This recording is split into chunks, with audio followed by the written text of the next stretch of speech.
नमो अरिहंताणं नमो सिद्धाणं नमो आयर्याणं नमो वत्सायाणं नमो लुसवसाहुणं ईशो पंच नमोकारो सब्बपावपणासनो मंगलाण्यं च सब्बीतिं पडमं हवै मंगलम्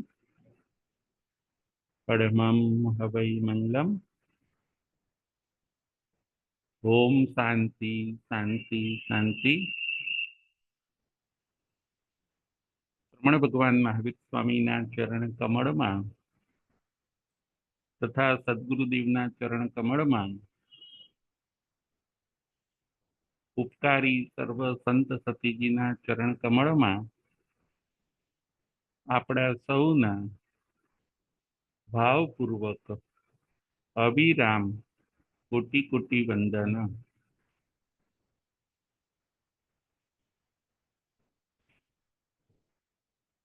જય જિનેન્દ્ર।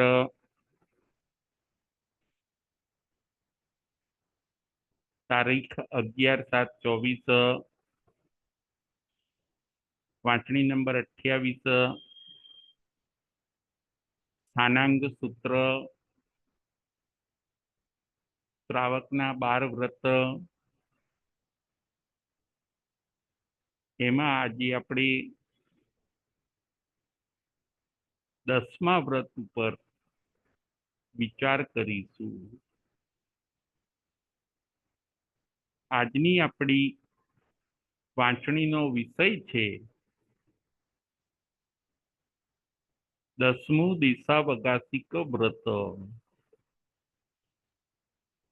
10મું દિશાવગાસિક વ્રત એ ઉપર આજે આપણે વિચાર કરીશું। શ્રાવકના 12 વ્રત।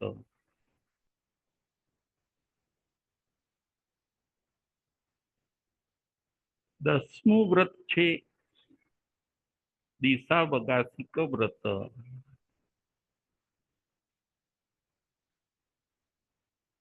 વધારે મર્યાદા કરવી, વધારે મર્યાદા કરવી અને મેક્સિમમ વધારે ત્યાગ કરવો એ આ વ્રતનો ઉદ્દેશ્ય છે। આ વ્રતની અંદર ત્યાગ વધારે કરવાનો આવે છે। 10મા વ્રતનો પરિચય આપણને ઓછો છે। 9મું વ્રત સામાયિક છે, 11મું વ્રત પૌષધ છે, એ વ્રતનો આપણને પરિચય વધારે છે। 9મું સામાયિક વ્રત એટલે આપણને સામાયિકનો બધો ખ્યાલ છે કે સામાયિકનો સમય શું, સામાયિકમાં શું કરવાનું, સામાયિક ક્યારે પાડવાની। એવી રીતે 11મું પૌષધ વ્રત એ પૂસાની પણ આપણને જાણકારી બધી છે કે પૂસો કરવો એટલે ઉપાશ્રય રહેવાનું, ઉપવાસ કરવાનો, એક દિવસ માટે ઘરનો સંપૂર્ણ ત્યાગ, એ બધો આપણને પૂસાનો પરિચય છે। સામાયિકનો પણ પરિચય છે અને પૌષધનો પણ પરિચય છે। એટલે કે 9મા વ્રતનો અને 11મા વ્રતનો આપણને પરિચય છે, એની વિધિનો ખ્યાલ છે। પરંતુ આ 10મું વ્રત જે ખરું એનો પરિચય કદાચ આપણને ઓછો છે, એની પ્રેક્ટિસ આપણને ઓછી છે। આજે એટલે આપણે 10મા વ્રતને સમજીશું, એનો પરિચય મેળવીશું અને જીવનની અંદર એની પ્રેક્ટિસ આપણે ચાલુ કરીશું। 10મું દિશાવગાસિક વ્રત કેવી રીતે થાય દસમું વ્રત કેવી રીતે થાય, એનો સમય શું હોય છે, એમાં કરવાનું શું, દસમા વ્રતની વિધિ, લેવાની અને પાળવાની, આ બધું આપણે સમજીશું. શ્રાવકનું દસમું વ્રત દિશા વગાસિક વ્રત. છઠ્ઠા વ્રતમાં અને સાતમા વ્રતમાં જે આપણે મર્યાદાઓ કરી છે એને વધારે ટૂંકી કરવી, એનું નામ દસમું વ્રત. ફરીથી છઠ્ઠા વ્રતમાં અને સાતમા વ્રતમાં આપણે જે મર્યાદાઓ કરી છે એમાં વધારે છૂટ રાખી છે, એને વધારે સંક્ષેપ કરવી, વધારે ટૂંકાવવી, એનું નામ દસમું વ્રત. જુઓ, છઠ્ઠા વ્રતની અંદર આપણે દિશાઓની મર્યાદા કરીએ છીએ કે હું ભારત દેશની બહાર નહીં જઉં. આપણે મોટી છૂટ રાખી, પરંતુ દસમા વ્રતમાં આ મોટી છૂટને આપણે ટૂંકાવીએ છીએ અને નક્કી કરીએ છીએ કે હું એક દિવસ માટે ગુજરાતની બહાર જઈશ નહીં, ગુજરાત સ્ટેટની બહાર જઈશ નહીં, અથવા તો એક દિવસ માટે હું અમદાવાદ શહેરની બહાર જઈશ નહીં, એક દિવસ માટે હું મુંબઈની બહાર જઈશ નહીં. આવી રીતે જે મોટી છૂટ હતી એને નાની છૂટ કરવાનું કામ દસમા વ્રતમાં કરવામાં આવે છે. સાતમા વ્રતમાં જેમ આપણે જમવાના દ્રવ્યોની વધારે છૂટ રાખી હોય છે કે રોજ હું 50 દ્રવ્યથી વધારે જમીશ નહીં,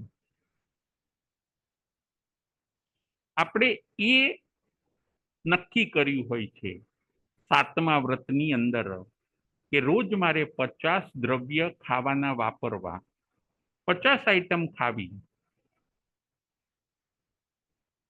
હવે વન ડે માટે, એક દિવસ માટે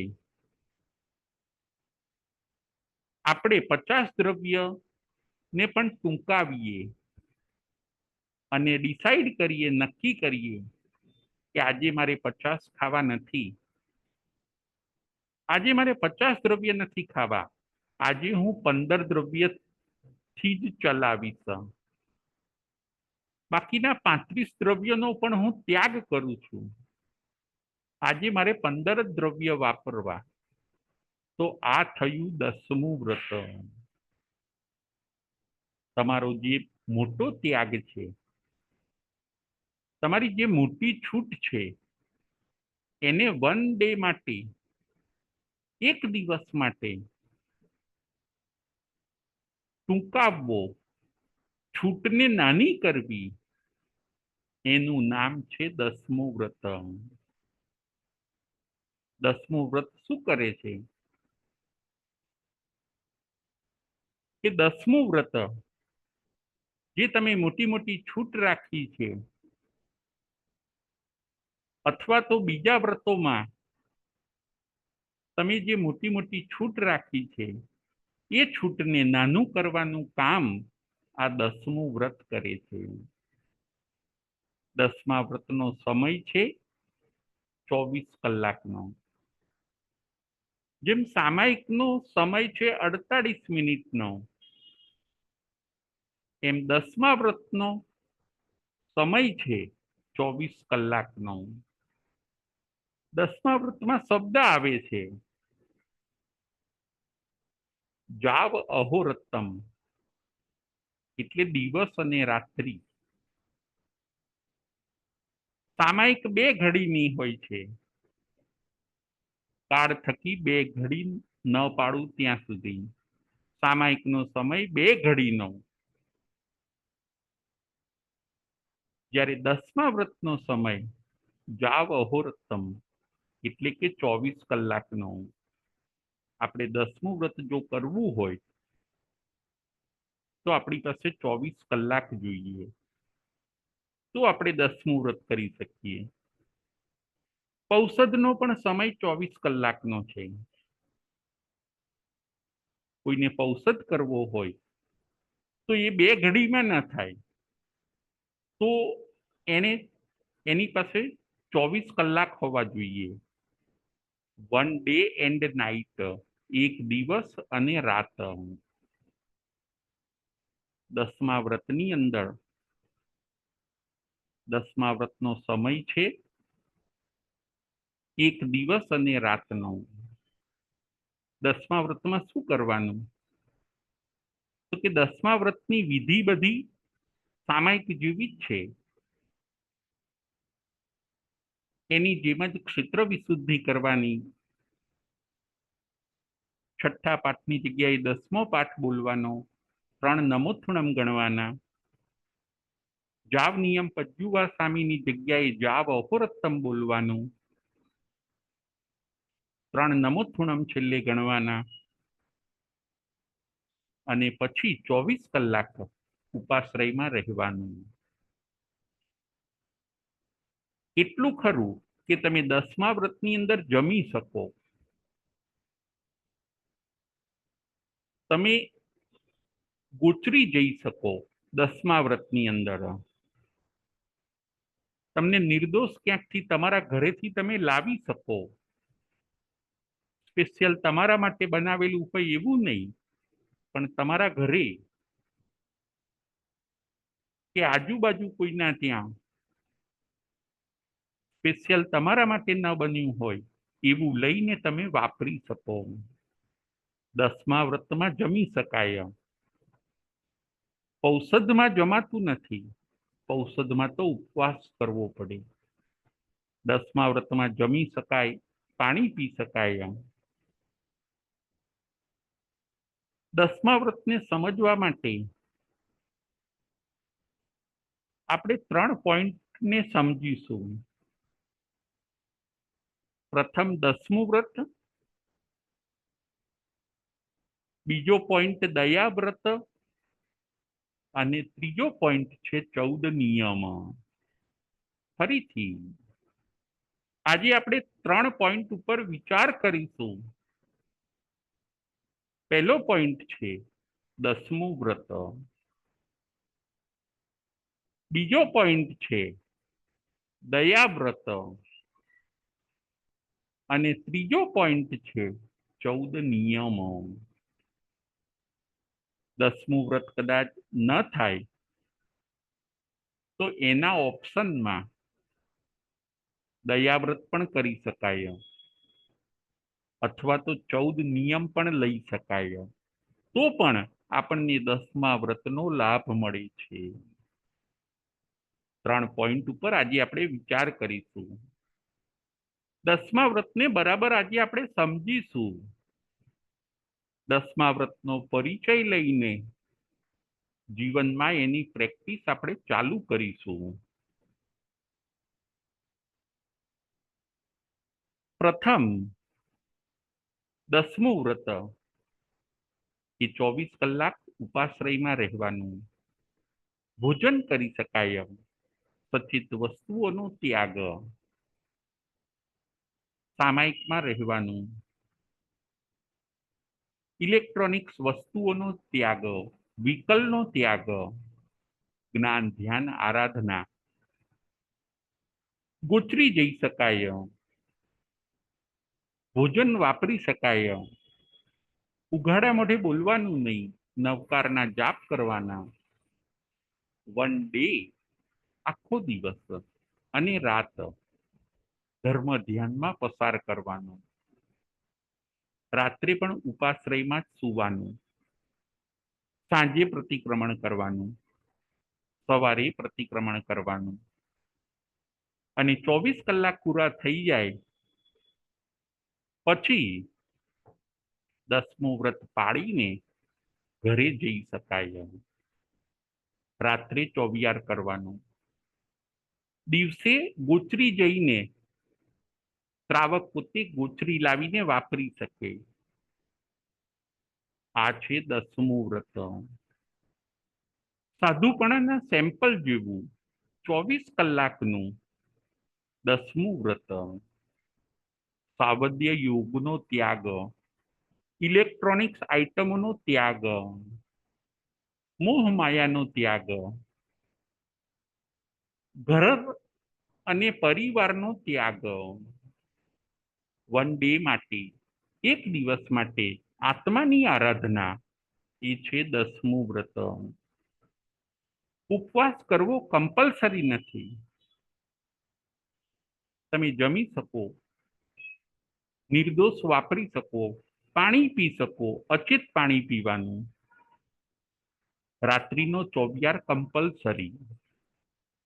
આવી સરસ એક દિવસની ઉપાશ્રયની અંદર શ્રાવક પોતે આરાધના કરે, એને 10મું વ્રત કહેવામાં આવે છે. આ હતો પોઈન્ટ નંબર 1, 10મું વ્રત. હવે કોઈ કદાચ 10મું વ્રત કરી શકે એમ નથી, એવા સંજોગો નથી, તો એના ઓપ્શનમાં તમે દયાવ્રત કરો. દયાવ્રત એટલે દિવસ કે રાત અથવા તો ખાલી 12 કલાક ઉપાશ્રયમાં રહેવાનું. 11 સામાયિક કમ્પલસરી. એકાસણું કે બેસણું કરવાનું. 12 કલાક પછી ઘરે જઈ શકાય. 2 ટાઈમનું પ્રતિક્રમણ કરવાનું. દયાવ્રત 11 સામાયિક કમ્પલસરી. દિવસ આખો ઉપાશ્રયમાં રહેવાનું અને સાંજે પ્રતિક્રમણ કર્યા પછી તમે ઘરે જઈ શકો. આને કહેવાય છે દયાવ્રત. અથવા તો રાત્રે ઉપાશ્રયમાં રહેવાનું, ચોવિયાર કરવાનો, 2 ટાઈમ પ્રતિક્રમણ કરવાનું, 11 સામાયિક કરવાની અને પછી સવારે દયાવ્રત પાળીને તમે ઘરે જઈ શકો. કદાચ 24 કલાકની અનુકૂળતા ન હોય તો ઓપ્શન રૂપે આ 12 કલાકનું તમે દયાવ્રત પણ કરી શકો. તો પણ આપણને 10મા વ્રતનો લાભ મળે છે.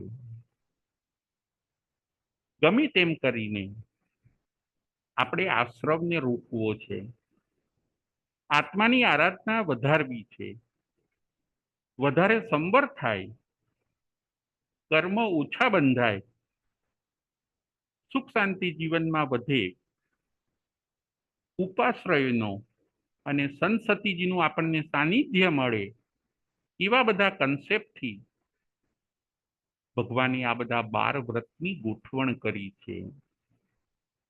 એમાંના આજે આપણે 10મા દિશાવગાસિક વ્રત ઉપર વિચાર કરીએ છીએ. 3 પોઈન્ટ ઉપર આજે આપણે વિચાર કરવાનો છે. પહેલા નંબરનો પોઈન્ટ આપણે 10મું વ્રત જોયું. બીજા નંબરનો પોઈન્ટ દયાવ્રત. એ કરવાથી પણ આપણને 10મા વ્રતનો લાભ મળે છે. અને ત્રીજા નંબરનો પોઈન્ટ છે કે એ પણ તમે ન કરી શકો તો ઓપ્શન રૂપે બીજું શું કરવું, તો એના માટે 14 નિયમ બતાવ્યા. બીજા નંબરનો પોઈન્ટ છે તો કે તમે 14 નિયમને ધારો તો પણ તમે 10મું વ્રત કર્યાનો લાભ મેળવી શકશો. ઓપ્શન રૂપે એ કરો, કાં તો તમે 24 કલાકનું 10મું વ્રત કરો, અથવા તો 12-15 કલાકની તમે દયાવ્રત કરો. કદાચ એ પણ થઈ શકે એવું નથી તો હજુ પણ તમે 14 નિયમને ધારો. 10મા વ્રતમાં શું કરવાનું આવે? તો કે 10મા વ્રતમાં છેલ્લે ઓપ્શન રૂપે ત્રીજા પોઈન્ટમાં 14 નિયમને ધારવાની વાત આવી કે તમે 14 નિયમને ધારો,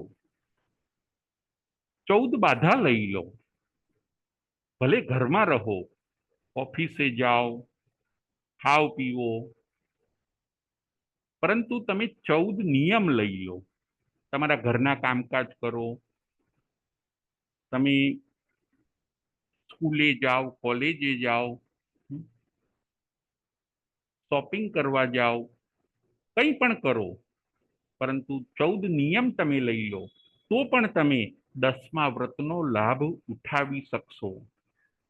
તો પણ તમે 10મા વ્રતનો લાભ લીધો એવું કહેવાશે. 14 નિયમ. કયા 14 નિયમ? તો કે એ 14 નિયમ તમે ધારો. એ 14 નિયમના નામ શ્રાવકે રોજ 14 નિયમ ધારવા જોઈએ. 14 નિયમનો સમય કેટલો? કેટલા સમય માટે ધારવાના? તો કે આ 14 નિયમનો સમય વર્ષનો નથી, 24 કલાકનો છે. 14 નિયમ તમે જે ધારો એ 1 ડે માટે, એક દિવસ માટે, એક દિવસ અને રાત, 24 કલાક માટે. કયા છે 14 નિયમ? એને આપણે જોઈએ. પહેલો નિયમ સચેતનો ત્યાગ. પહેલો નિયમ સચેતનો ત્યાગ. બીજો નિયમ દ્રવ્ય. બીજો નિયમ દ્રવ્ય. ત્રીજો નિયમ વિગય. બીજો નિયમ વિગય. ચોથો નિયમ પગરખા. ચોથો નિયમ પગરખા. પાંચમો નિયમ મુખવાસ. છઠ્ઠો નિયમ વસ્ત્ર એટલે કે ક્લોથ, કપડા.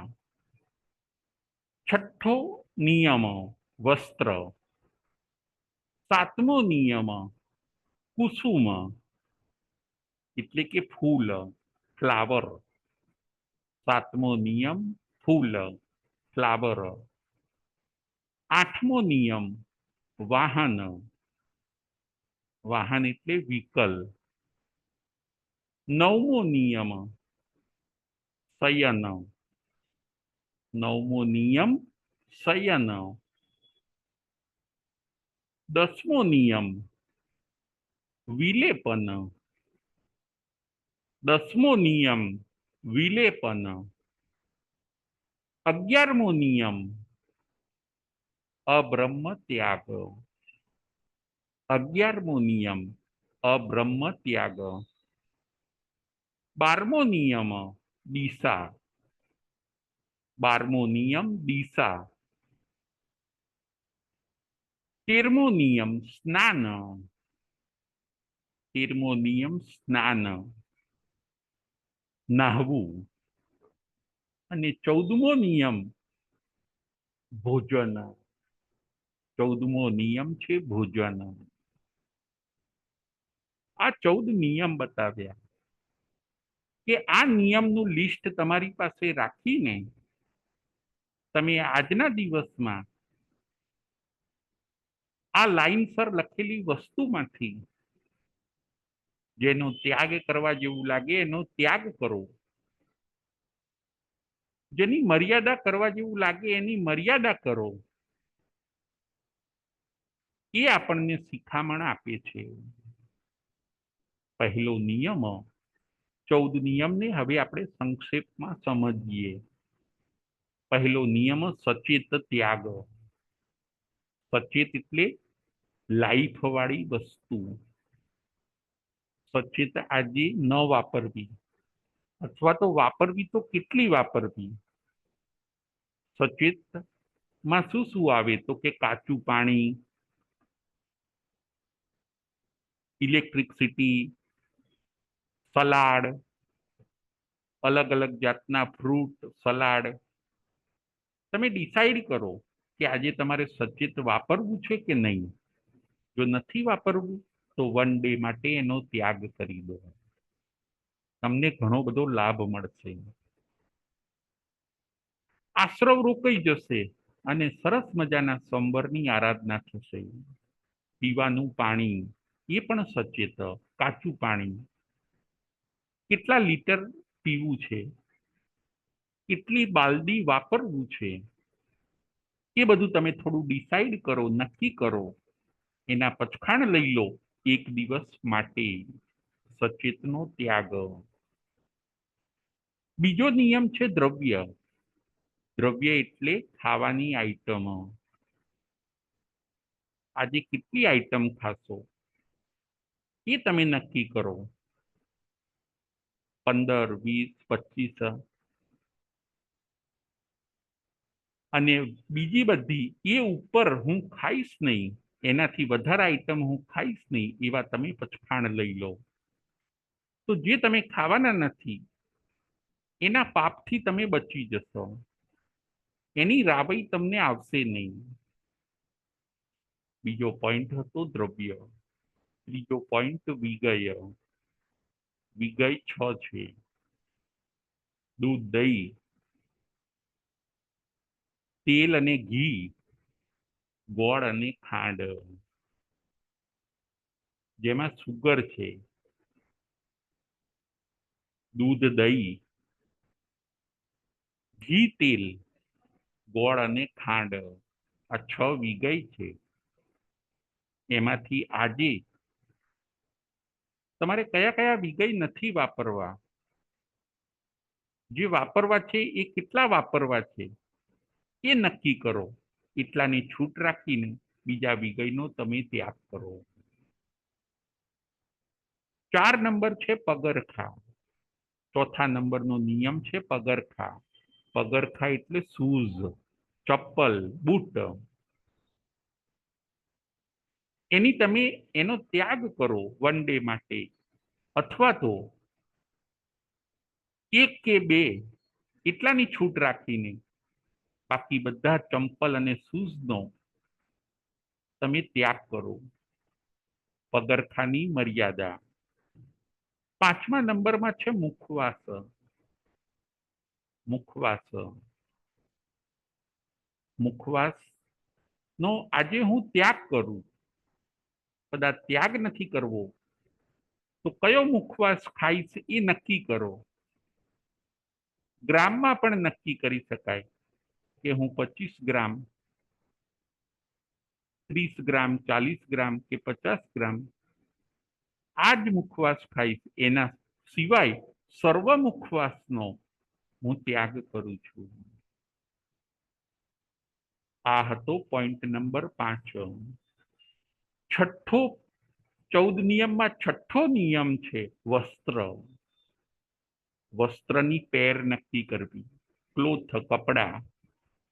આજે કેટલા ડ્રેસ ચેન્જ કરવા, આજે કેટલા વસ્ત્રો મારે વાપરવા. અનનેસેસરી બદલ બદલ ન કરવા. થોડી થોડી વાર પહેરીને પછી આપણે ધોવા નાખીએ, એ બધું કર્યા કરતા 1 કે 2 જોડી આજે હું યુઝ કરીશ, એવી જો આપણે મર્યાદા કરીએ તો આ નિયમની આરાધના થાય છે. વસ્ત્રની મર્યાદા. 7મા નંબરમાં 7મો નિયમ કુસુમ એટલે કે ફ્લાવર. આજે ફૂલોનો યુઝ કરવો છે કે નથી કરવો. જો નથી કરવો તો એનો ત્યાગ કરી દો, એની બાધા લઈ લો. કદાચ ફૂલનો યુઝ કરવો છે તો કયા ફૂલનો યુઝ કરવો છે, કેટલા ગ્રામ એ નક્કી કરો. અને એ સિવાયનું બધો તમે ત્યાગ કરી દો. આપણી પાસે 2 ચોઈસ છે, કાં તો સર્વ ત્યાગ અથવા તો મર્યાદા એટલે કે લિમિટ. તો એનાથી વધારે જે ફૂલોનું પ્રોડક્શન છે, ફૂલોનું આખું માર્કેટ છે, ફૂલોનું જે વેચાણ છે,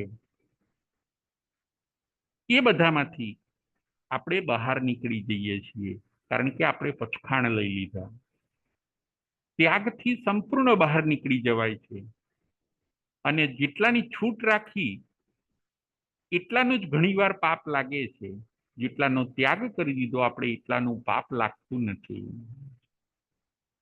કરવાનો છે તો ત્યાગ જ, પણ જે ત્યાગ નથી કરી શકતા, તો શાસ્ત્રકારોએ એમને મિનિમમ વાપરવાની છૂટ આપી, અથવા તો મર્યાદા કરવાનું કહ્યું. કરવા જેવો તો ત્યાગ છે, પરંતુ જે ત્યાગ કરી શકતા નથી એમને ફરજ પાડવામાં આવે છે કે તો તમે મર્યાદા કરો. ફરીથી કરવા જેવો તો ત્યાગ છે, પરંતુ જો તમે ત્યાગ નથી કરી શકતા તો તમે મર્યાદા કરો, એટલે કે લિમિટ કરો. તો તમે અનનેસેસરી વધારાના પાપોથી, વધારાના આશ્રવથી, વધારાના કર્મબંધથી તમે બચી જશો. આ જાગૃતિ લાવવાની જરૂર છે. આ અવેરનેસ આપણે લાવવાની જરૂર છે. આપણે આપણી જીવન જરૂરી વસ્તુઓને સંકોચીએ, જરૂરિયાતોને ઓછી કરીએ, સંતોષના ઘરમાં આવીએ, એ બધો પર્પઝ, એ બધો હેતુ આ વ્રતનો રહેલો છે. 7મા નંબરનો નિયમ હતો ફૂલો, એટલે કે ફ્લાવર, એનો ત્યાગ અથવા મર્યાદા. 8મા નંબરનો નિયમ છે વાહન. વાહન એટલે વ્હીકલ. આજે કેટલા વ્હીકલ વાપરવા છે એ નક્કી કરો. જો તમને એમ લાગતું હોય કે આજે હું ઘરમાં જ રહેવાનો છું, તો પછી સંપૂર્ણ બધા જ વ્હીકલોનો ત્યાગ કરો. 4 વ્હીલર, 2 વ્હીલર, બસો, કોઈ BRTS, auto rickshaw, train, plane, બધા વ્હીકલોનો 1 ડે માટે ત્યાગ કરો.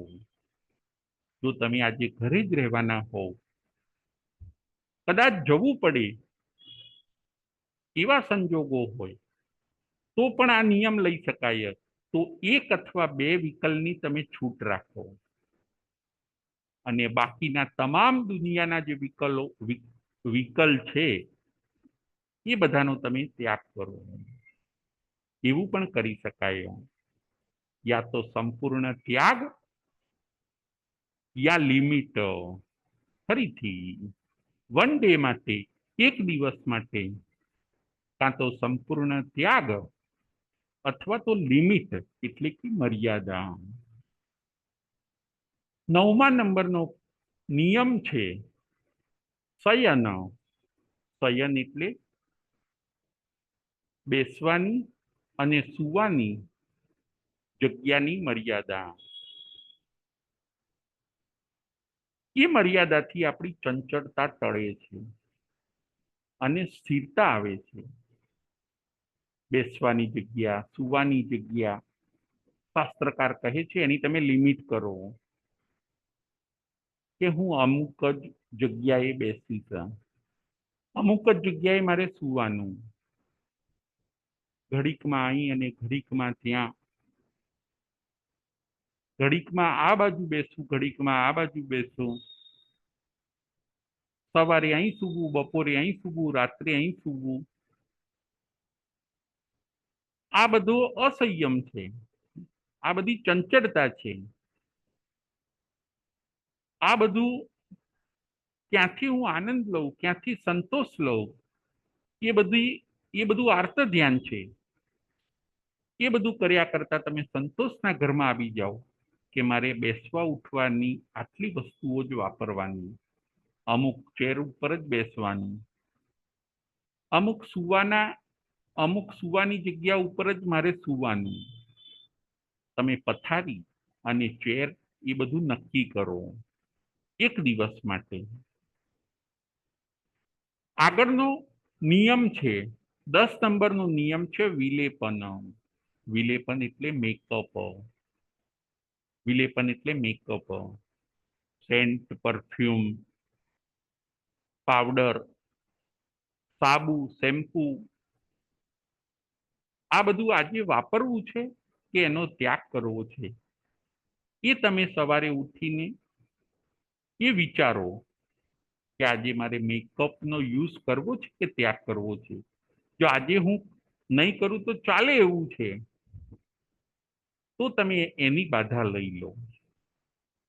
અને કદાચ મેકઅપ કરવો પડે સેન્ટ, પાવડર, પરફ્યુમનો, તો તમે એમાં લિમિટ કરો.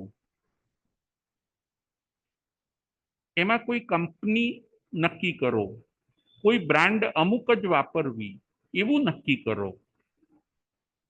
અનનેસેસરી, બિનજરૂરી બધી બ્રાન્ડો કે બધી કંપનીઓના આપણે યુઝ કરવાના ભાવ રાખીને વધારે રાવઈના ભોગ શા માટે બનવું? અમુક જ બ્રાન્ડના મેકઅપ વાપરવા, એ સિવાયની બ્રાન્ડનો બધો ત્યાગ. મેકઅપમાં પણ આવો નિયમ લઈ શકાય. 11મા નંબરનો નિયમ છે અબ્રહ્મ ત્યાગ. અબ્રહ્મનો ત્યાગ એક દિવસ માટે, 24 કલાક માટે આજે સંપૂર્ણ બ્રહ્મચર્ય પાળવું અને અબ્રહ્મનો ત્યાગ. તો પણ આપણને એક દિવસના આ ત્યાગથી આપણે મોટો લાભ મેળવી શકીએ છીએ. જે પ્રવૃત્તિ આપણે કરવાના નથી અથવા તો કરવા જેવી લાગતી નથી, એનો ત્યાગ કરીએ આપણે અને ત્યાગના ઘરમાં આવીએ તો આપણો સમય વેસ્ટ જતો નથી, ઉપરથી એ સમય આપણો ત્યાગની અંદર ઇન્વેસ્ટ થઈ ગયો. આપણે સમયને ફાલતુ જવા ન દઈએ, પરંતુ જે આપણો જિંદગીનો સમય છે એને આપણે ત્યાગમાં ઇન્વેસ્ટ કરીએ તો એનું આપણને સરસ ફળ મળે છે. પુણ્ય બંધાય છે, સંબર થાય છે અને આ 10મા વ્રતની આરાધના થાય છે. સમયને બરબાદ ન કરીએ, સમયને ખોટામાં ન વેડફીએ, સમયને ફાલતુ જવા ન દઈએ, પરંતુ સમયને આપણે ત્યાગથી ઉજવીએ, સમયને આપણે ધર્મ ધ્યાનથી ઉજવીએ, સમયનો સદુપયોગ કરીએ, સમયની અંદર આપણે વ્રત અને તપને ગોઠવી દઈએ તો ચોક્કસ આપણે સરસ 14 નિયમની આરાધના કરી શકીએ. 10મા નંબરનો આ પોઈન્ટ હતો વિલેપન. 11મા નંબરનો પોઈન્ટ અબ્રહ્મનો ત્યાગ એક દિવસ માટે. 12મા નંબરનો નિયમ છે દિશા. દિશા એટલે ડાયરેક્શન. આજે જો ઘરની બહાર જવાનું ન હોય તો બધી દિશાઓને તમે બ્લોક કરી દો કે આજે મારી સોસાયટીની બહાર જવું નહીં, મારા બંગલાની બહાર જવું નહીં, યા તો મારા એરિયાની બહાર જવું નહીં. ખૂબ સંક્ષેપ કર્યું, તમે વ્રતને ખૂબ સંક્ષેપ કર્યું, ત્યાગ વધાર્યો અને છૂટ ઓછી રાખી, તો તમે આ વ્રતનો લાભ લીધો. દિશાની મર્યાદા કરો, યા તો કિલોમીટર નક્કી કરવો કે દરેક દિશામાં મારે 5 કિલોમીટરથી વધારે ન જવું. તો એ સિવાયની ના એરિયામાં જે કોઈ પાપના કાર્યો થાય છે એના આપણે ભાગીદાર બનતા નથી. એ પાપ આપણને લાગવાનું નથી, કારણ કે આપણે વ્રત પચખાણથી કનેક્શન કટ કરી દીધું કે હું ચારે બાજુ 5-5 કિલોમીટરથી હું વધારે જઈશ નહીં એક દિવસ માટે. આ પચખાણથી આપણે એક લક્ષ્મણ રેખા દોરી અને એના કારણે એ એરિયા પછી જે પાપ થાય છે એ આપણને લાગતું નથી. એ 5 કિલોમીટરના એરિયામાં જે પાપ થાય છે એટલું જ આપણને લાગે છે. આ બધી વસ્તુ આપણે સમજવાની છે. 10મા વ્રતનો પરિચય. 10મો દિશા વગાસિકો વ્રત, એનો આપણે પરિચય જોઈએ છીએ. એ પરિચય જોયા પછી આપણે આપણા જીવનની અંદર આ 10મા વ્રતની આપણે પ્રેક્ટિસ લાવવાની છે. 13મો નિયમ શ્રાવક જીવનનો ના 14 નિયમો, એમાં 13મો નિયમ છે સ્નાન. સ્નાન એટલે બાથ. આજે નહાવું કે નહીં એ તમે નક્કી કરો કે આજે મારે પાણીથી નહાવું કે નહીં. આજે બાલ્ટીથી નહાવું છે કે શાવર ચાલુ કરીને નહાવું છે. નાહવાનો ત્યાગ કરવો છે કે મર્યાદા કરવી છે. જો ત્યાગ કરવો હોય તો સંપૂર્ણ ત્યાગ કરો, અને મર્યાદા કરવી હોય તો મર્યાદા કરો. અપકાઈના જીવોની હિંસા ઓછી થશે, પાણી વેસ્ટ થશે નહીં. સ્નાનમાં એ નક્કી કરવાનું હોય છે. 13મા નંબરનો આ નિયમ. અને 14મા નંબરનો નિયમ છે ભોજન. દિવસ દરમિયાન તમે ભોજન નક્કી કરો. Lunch, dinner. હું 2 વાર જમીશ અને 2 વાર બ્રેકફાસ્ટ કરીશ, એવો આપણે નિયમ લીધો તો પણ આપણે સંયમના ઘરમાં આવ્યા, પચખાણના ઘરમાં આવ્યા. પછી હાલતા ચાલતા ગમે તે ખાઈ ન શકાય, જે તે મોઢામાં મૂકી ન શકાય, કારણ કે આપણે લંચ, ડિનર અને બે ટાઈમ બ્રેકફાસ્ટ કરવાનું નક્કી કર્યું. પછી આપણે સંયમના ઘરમાં આવી ગયા, એટલે હવે આડું અવળું ખવાશે નહીં. આ પણ કંટ્રોલ છે, આ પણ નિયમ છે, આ પણ પચખાણ છે. ભોજનના તમે પચખાણ કરો. રાત્રે ન જમવું. હોટલમાં આજે જવું કે નહીં ભોજન માટે? જો હોટલમાં આજે તમે જવાના નથી તો સવારે તમે નિયમ લઈ લો કે આજે દુનિયાની તમામ હોટલો, તમામ રેસ્ટોરન્ટો, એનો હું ત્યાગ કરું છું. આજે હું 1 ડે માટે, 24 કલાક માટે હું કોઈ હોટલમાં જમીશ નહીં. ઘરનું જ જમીશ, ઘરે બનાવેલું જ જમીશ.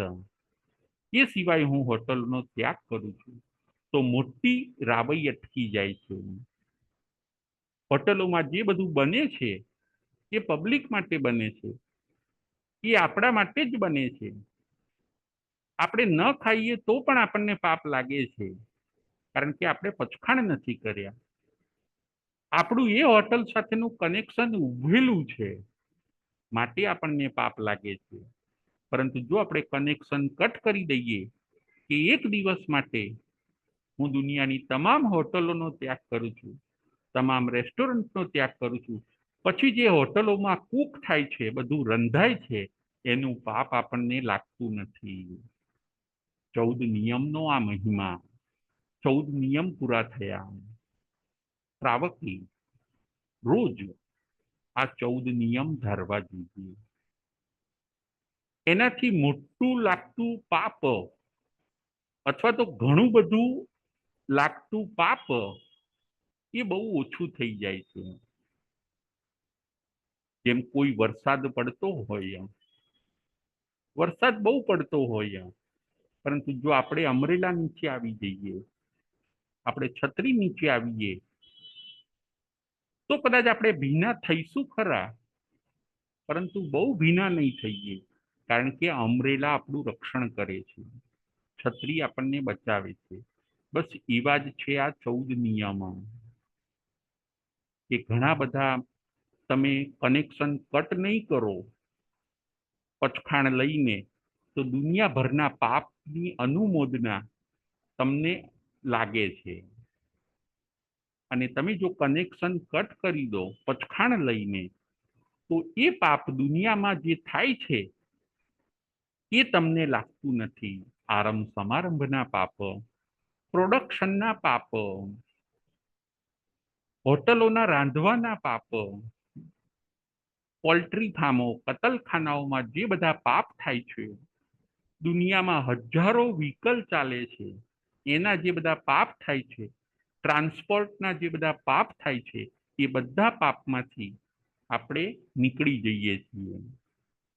લિમિટમાં આવ્યા, જેટલી છૂટ રાખી એટલું જ પાપ આપણને લાગે છે, એટલો જ કર્મ બંધ થાય છે, બાકીનો બધો છૂટી જાય છે.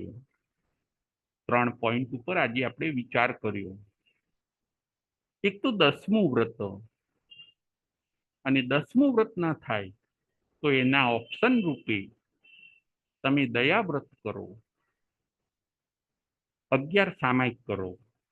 કદાચ એ પણ ના થાય તો શાસ્ત્રકાર આપણને કહે છે કે એના પણ ઓપ્શન રૂપે તમે 14 નિયમની ધારણા કરો, 14 નિયમને ધારો, 14 નિયમની બાધા લો, એને સમજો, તો પણ તમને 10મા વ્રતનો લાભ મળશે. આજે આપણે શું જોયું? તો કે આજે આપણે 10મા વ્રતને ડિટેલમાં જોયું. રોજ 14 નિયમને ધારવા જોઈએ. પાખીનો દિવસ હોય, આઠમ પાખીનો દિવસ, ત્યારે તો અવશ્ય 14 નિયમ ધારવા જોઈએ. રોજ સવારે ઉઠીને આજે હું શું કરવાનો છું, શું નથી કરવાનો, આજે કઈ તિથિ છે, આજે કઈ પર્વ તિથિ છે, આજે કઈ મોટી તિથિ છે, ચોમાસી પાખી હોય, આઠમ હોય, પર્યુષણના દિવસો હોય, હોળીના દિવસો હોય, ભગવાનના કલ્યાણકો હોય, ત્યારે આપણે ભૂલ્યા વગર 14 નિયમને લેવા જોઈએ. સાચા શ્રાવક બનાવવા માટે શાસ્ત્રકારો આ બધી મહેનત કરે છે. આપણા આત્માનું કલ્યાણ થાય એટલા માટે શાસ્ત્રકારો આપણને આ બધી પ્રેરણા કરે છે કે તમે 14 નિયમ લો, તમારું કામ પણ થશે અને ધર્મ પણ થશે. 14 નિયમમાં તમે તમારા ઘરના કામકાજ કરી શકશો,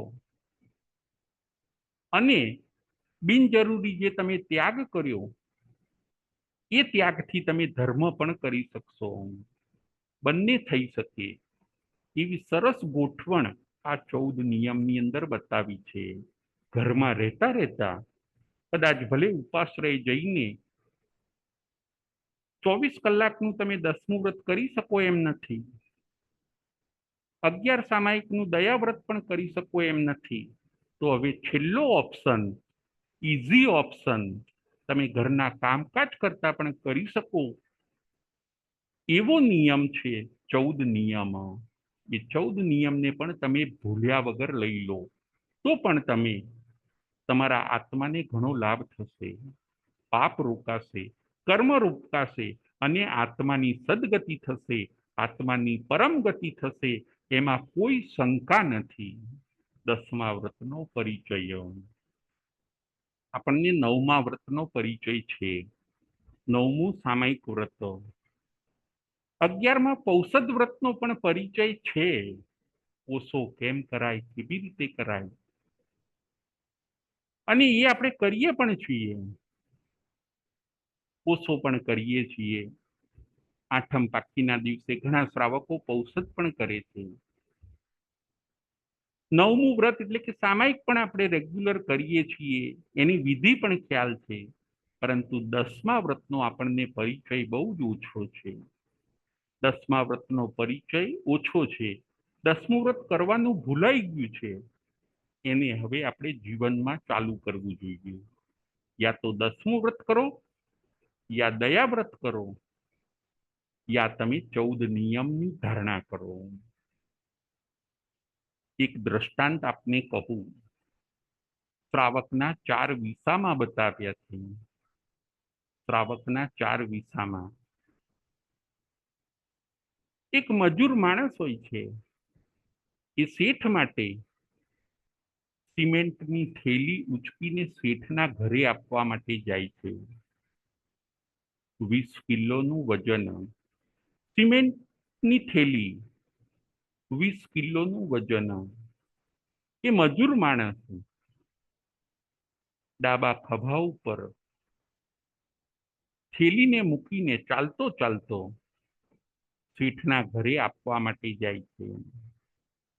શેઠનું ઘર 2-3 કિલોમીટર દૂર છે. મજૂર માણસ ડાબા ખભા ઉપર સિમેન્ટની થેલી મૂકીને ચાલતો ચાલતો ચાલતો શેઠના ત્યાં આપવા માટે જાય છે. 3-4 કિલોમીટર ઘર દૂર છે. ડાબો ખભો થાકી ગયો. ડાબો ખભો થાકી ગયો એટલે એ પોતે સિમેન્ટની થેલીને જમણા ખભે ઉપાડે છે. એ થયો એનો પહેલો વિસામો. એને રેસ્ટ લેવા માટે ડાબા ખભેથી લેફ્ટ ઉપરથી એને રાઈટ ખભા ઉપર સિમેન્ટની થેલી મૂકી અને એને થોડો રિલેક્સ થયો હોય એવું લાગ્યું. એ પહેલો વિસામો. એને રેસ્ટ લીધો. પછી જમણા ખભે મૂકીને એ પોતે ચાલે છે આગળ. હવે થોડોક થાક્યો. ક્યાંય ઝાડ જોયું. બીજું તો કંઈ આવતું નથી. રોડ ઉપર ખાલી ઝાડ આવે છે. ઓટલો છે. ત્યાં સિમેન્ટની થેલી મૂકીને 10-15 મિનિટ ત્યાં બેઠો. એ બીજો વિસામો. એ બીજા નંબરનો વિસામો. 10-15 મિનિટ ત્યાં બેઠો થેલી નીચે મૂકીને. ત્યાંથી પછી એ આગળ 15 મિનિટ પછી ચાલવાનું પાછું ચાલુ કર્યું. સિમેન્ટની થેલી ઉચકી. ચાલતા ચાલતા એ ઘણો આગળ નીકળી ગયો. હવે એને કોઈ રેસ્ટોરન્ટ મળ્યું. ભૂખ પણ લાગી છે ને તરસ પણ લાગી છે. સિમેન્ટની થેલી પાછી હોટલ પાસે ઉતારે છે. હોટલમાં જઈને એ પોતે ચા નાસ્તો કરે છે, પાણી પીવે છે, જમે છે. લગભગ 30-40 મિનિટ સુધી એને રેસ્ટ લીધો. એ એનો ત્રીજો વિસામો. અને જમ્યા પછી પાછી શક્તિ આવી, થોડોક થાક ઉતર્યો, પાણી પીધો, પછી એ હોટલથી રવાના થાય છે. થોડીક શક્તિ આવી ગઈ એટલે ચાલવાનું ખાસ કર્યું એ રીતનું. અને એમ કરતા કરતા એ શેઠના ત્યાં પહોંચી જાય છે. શેઠનું ઘર આવી ગયું અને એ પોતે સિમેન્ટની થેલી એમના ઘરે મૂકી દે છે. એ છે ચોથો વિસામો. હવે એ નિશ્ચિંત થઈ ગયો. જ્યાં જવું હતું ત્યાં એ પહોંચી ગયો. હવે રેસ્ટની જરૂર નથી. હવે વિસામાની જરૂર નથી. પરંતુ એણે વચ્ચે વચ્ચે 4 વિસામા લીધા થાક ખાવાના. શ્રાવકના પણ આવી રીતે 4 વિસામા છે. શ્રાવકે પણ સંસારના કામો કરતા કરતા જ્યારે એ થાકે ત્યારે એને 4 વિસામા લેવાના છે. ફરીથી સંસારની હાડમારીમાં, વેપાર અને ધંધામાં, ઘર ને પરિવારમાં આ બધી ઉલઝનોથી જ્યારે શ્રાવક પણ થાકે ત્યારે એને 4 વિસામા લેવાના છે. પહેલો વિસામો સામાયિક છે. 48 મિનિટનું રેસ્ટ. પહેલો વિસામો 9મું વ્રત સામાયિક. 48 મિનિટ શાંતિ. આત્માની પાસે બેસવાનું. સંસારનો ભાર ઉતરી જાય. સંસારનો થાક ઉતરી જાય. સામાયિક એ પહેલો વિસામો છે શ્રાવકના જીવનમાં. 9મું વ્રત એ પહેલો વિસામો. 10મું વ્રત એ બીજો વિસામો. 24 કલાકનું 10મું વ્રત એ બીજો વિસામો. 1 દિવસ માટે આત્મા આરાધના. સંસારને તિલાંજલિ. ઉપાશ્રયમાં રહેવાનું. સંસારના ભારથી થોડોક ટાઈમ માટે હળવા બનવાનું. ત્રીજો વિસામો પૌષધ વ્રત. એમાં જમવાનું પણ નહીં. 24 કલાક ફૂલ આત્મ આરાધના. ભોજનનો પણ ત્યાગ. ગુરુનું સાનિધ્ય. ઉપાશ્રયમાં કોઈ અવાજ નહીં. શાંતિ. શાસ્ત્રનો સ્વાધ્યાય. આત્માની સમીપે રહેવાનું અને સંસારના ભારથી મુક્ત થવાનું, એ છે ત્રીજો વિસામો. પૌષદ વ્રત, 11મું પૌષદ વ્રત એ ત્રીજો વિસામો. 9મું વ્રત એ પહેલો વિસામો. 10મું વ્રત એ બીજો વિસામો. 11મું વ્રત એ ત્રીજો વિસામો. અને સંથારો એ ચોથો વિસામો છે. સંથારો અંતિમ સમય નજીક જાણીને કુટુંબનો ભાર પોતાના પરિવારજનોને આપીને આત્મા આરાધના કરવી, મોહમાયાનો ત્યાગ કરવો, એ છે ચોથો વિસામો. ઘર આવી ગયું. જેમ શેઠનું ઘર આવી ગયું અને શેઠનું ઘર આવ્યા પછી પેલો માણસ જેમ સિમેન્ટની થેલી જેમ છોડી દે છે, એવી જ રીતે શ્રાવક સાધક આત્મા પણ અંતિમ સમયને નજીક જાણીને સંસારનો, કુટુંબનો ભાર બધો પરિવારજનોને સોંપી દે છે. દેહની પણ મમતા રાખ્યા વગર આહાર, શરીર અને ઉપધિનો ત્યાગ કરી દે છે અને એકદમ રિલેક્સ થઈ જાય છે, રેસ્ટને મેળવે છે. ચોથો વિસામો એ સંથારો છે. શ્રાવકના પણ આવી રીતે 4 વિસામા છે. એમાં આપણે આરામ લઈએ, સામાયિક કરીએ, 10મું વ્રત કરીએ, પૌષદ કરીએ, એ બધું કરીને આપણે થોડોક ટાઈમ વિસામો લઈએ, સંસારના ભારથી થોડાક હળવા બનીએ. શાસ્ત્રકાર આવી સરસ આપણને પ્રેરણા આપે છે. આ વ્રતના 10મા વ્રતના 5 અતિચાર છે. આણવણ પૌગે, પેસવણ પૌગે, સદ્દાણુવાય, રૂબાણુવાય, બહિયા પોગલ પથેવે. આપણે જે મર્યાદા કરી હોય એક ક્ષેત્રમાં આપણે તો ન જઈએ 10મા વ્રતની અંદર, પરંતુ એ ક્ષેત્રમાં માણસને પણ આપણે ન મોકલી શકીએ કોઈ વસ્તુને લેવા માટે, કે ત્યાંથી મંગાવી પણ ન શકીએ તો પણ આપણને અતિચાર લાગે છે. એવું સરસ અતિચાર રહિત આ વ્રતનું આપણે પાલન કરવાનું છે. આજે આપણે 10મા વ્રતનો પરિચય કર્યો. 9મા વ્રતનો આપણને પરિચય છે, પૌષદ વ્રતનો પણ પરિચય છે. પરંતુ 10મું વ્રત કેવું હોય, એ કેવી રીતે થઈ શકે, એની વિધિ શું હોય છે, એનો સમય શું હોય છે, એનો આપણે પરિચય જાણ્યો. પરિચય પણ આપણે જાણીએ અને જીવનમાં એની પ્રેક્ટિસ કરીએ. 3 પોઈન્ટ ઉપર આજે આપણે વિચાર કર્યો.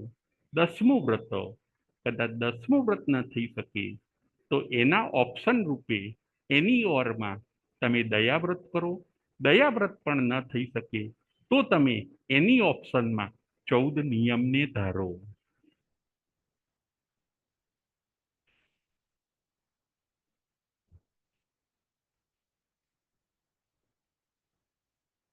પ્રશ્નોત્તરી.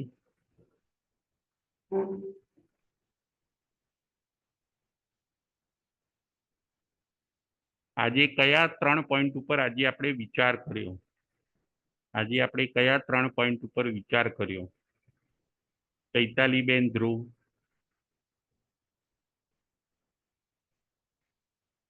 જય જીનેન્દ્ર. જય જીનેન્દ્ર. આજે આપણે 3 પોઈન્ટ ઉપર વિચાર કર્યો. એમાં પહેલા નંબરનો પોઈન્ટ છે 10મું વ્રત, બીજા નંબરનો પોઈન્ટ છે દયાવ્રત, અને એ બેમાંથી એક પણ ના થઈ શકે તો ત્રીજા નંબરનું પોઈન્ટ છે 14 નિયમને ધારવા. બહુ સરસ, બહુ સરસ. હવે પ્રશ્ન નંબર 2, 14 નિયમ કયા કયા? 14 નિયમના નામ. દીનાબેન, 14 નિયમના નામ. દીનાબેન. જય જીનેન્દ્ર. જય જીનેન્દ્ર. 14 નિયમના ત્યાં છે. પહેલું સચિતનો ત્યાગ, બીજું દ્રવ્ય, બીજું વિગય, ચોથું પગરખા, પાંચમું મુખવાસ, છઠ્ઠું વસ્ત્ર, સાતમું કુસુમ, આઠમું હવન, 9મું શયન, 10મું વિલેપન, 11મું અબ્રહ્મ ત્યાગ, 12મું દિશા, 13મું સ્નાન અને 14મું ભોજન. આ રોજ આપણે શ્રાવકે ધારવા જોઈએ. બહુ સરસ, બહુ સરસ. હવે આગળ 4 વિસામાં કયા કયા? ચાર વિસામાં કયા કયા? શ્રાવકના ચાર વિસામાં. કલ્પનાબેન, શ્રાવકના ચાર વિસામાં. જય જીનેન્દ્ર. જય જીનેન્દ્ર. શ્રાવકના ચાર વિસામાં પેલું સામાયિક વ્રત, બીજું 10મું વ્રત, ત્રીજું 11મું પૌષદ વ્રત અને ચોથું સંથારો. બરાબર. ફરીથી એકવાર ફરીથી બોલી જાઓ. શ્રાવકના ચાર વિસામાં. હા, પેલું સામાયિક વ્રત, 9મું સામાયિક વ્રત, બીજું એ 10મું પહેલો વિસામો. એ પહેલો હા, વિસામો. પેલો વિસામો 9મું સામાયિક વ્રત, બીજું 10મું વ્રત અને ત્રીજું 11મું પૌષદ વ્રત અને ચોથું સંથારો. હવે એમ બોલો, પહેલો વિસામો 9મું વ્રત, પેલો વિસામો 9મું વ્રત, બીજો વિસામો 10મું વ્રત, ત્રીજો વિસામો 11મું વ્રત અને ચોથો વિસામો સંથારો. બહુ સરસ, બહુ સરસ. હવે છેલ્લો પ્રશ્ન. 10મા વ્રતનો સમય કેટલો છે?